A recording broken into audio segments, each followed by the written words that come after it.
অভিভাবক সমাবেশে উপস্থিত আছেন আজকের সভাপতি, উপস্থিত প্রধান অতিথি, উপস্থিত বিশেষ অতিথিবৃন্দ, উপস্থিত আছেন পাটগ্রাম পৌর বিএনপি সংগ্রামী সভাপতি, পৌরবাসীর অহংকার মোস্তফা সালাউদ্দিন ওপেন ভাই, উপস্থিত আছেন উপজেলা সদস্য সচিব শফিকুর রহমান, উপস্থিত আছেন পাটগ্রাম পৌর ও উপজেলা নেতৃবৃন্দ, উপস্থিত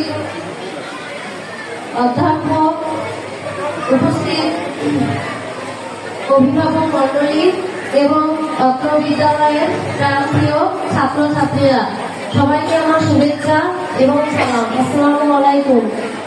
আমি সর্বপ্রথম আজকের এই বিশ্ব শিশু দিবসে আমি সকল শিশুর সুস্বাস্থ্য ও উজ্জ্বল ভবিষ্যৎ কামনা করছি এবং আজকের এই অভিভাবক সমাবেশে আমি শিক্ষকদের উদ্দেশ্যে বলবো, আমরা আমাদের আদরের সন্তান বেঁচে থাকার প্রেরণাকে এই বিদ্যালয়ে পাঠিয়ে দেই শুধুমাত্র ভালো লেখাপড়া করে ভালো ফলাফলের উদ্দেশ্যে নয়, সেই সাথে তাদের চারিত্রিক গঠন এবং মার্জিত ব্যবহার আমাদের কাছে কাম্য।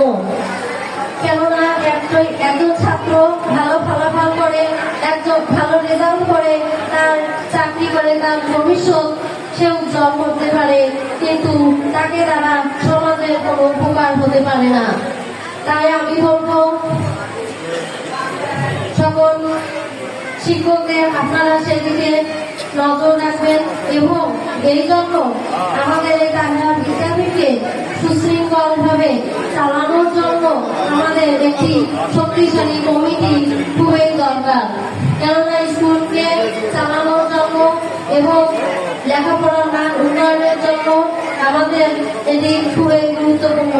তাই আমি আশা রাখবো এই কমিটিতে কোনো পারিবারিক কোনো ব্যক্তির কাছে হস্তান্তর না করে সকল প্রকার শ্রেণী পেশার মানুষ এই কমিটিতে যুক্ত হয়ে আমাদের স্কুলকে সুন্দরভাবে পরিচালনা করতে সাহায্য করবে এবং বিএনপির নেতৃবৃন্দ সহ সকল নেতৃবৃন্দ আছেন, তারা সামাজিক রাজনৈতিক সহ সকল বিষয়ে যেহেতু তারা দক্ষ, কাজেই আমি চাই তাদের তারা যে একটা সুন্দর কমিটি আমাদেরকে উপহার দিবে, আমরা এই কমিটি নিয়ে কোনো বিশৃঙ্খলা না করে সুন্দরভাবে এই কমিটিকে আমরা মেনে নিব এবং সকল বিদ্যালয়ের সকল ছাত্র ছাত্রীদের উজ্জ্বল ভবিষ্যৎ কামনা করে সকল অভিভাবক সহ সকলকে ধন্যবাদ জানিয়ে আমি আমার সংক্ষিপ্ত বক্তব্য এখানে শেষ করছি।